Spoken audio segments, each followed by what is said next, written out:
Hello guys, good morning. तर कालपासून भरपूर स्नो व्हायला लागलाय आणि जो पहिला स्नो झाला होता तो ब्लॅक आईस म्हणजे असा घसरटा झाला होता. थोडंसं वातावरण बदललं की तो स्नो आईसमध्ये कन्वर्ट होतोय आणि जो की असा घसरटा निर्माण करतोय. तर काल मी त्याच्यावरनं घसरून पडले का तर तो दिसत नाही आणि त्याच्यावर नवीन स्नो पडला होता आणि थोडंसं लागलंय पण हाडबिड काही मोडली नाही, थँक गॉड.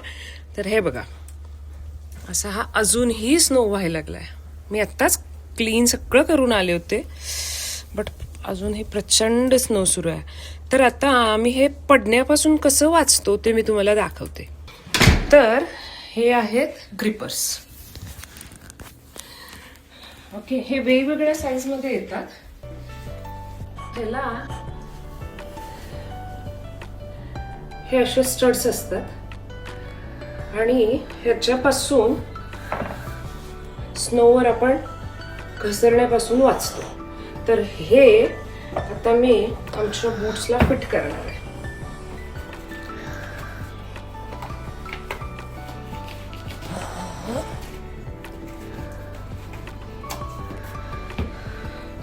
ह्याच्यामुळे काय होतंय की तुम्हाला स्नोवर चालायला ग्रिप येते आणि तुम्ही पडत नाही, तुमची हाडं मोडत नाहीत. लकीली काल माझं काय फारसं मोडलं बिडलं नाही, पण लागलं जरा.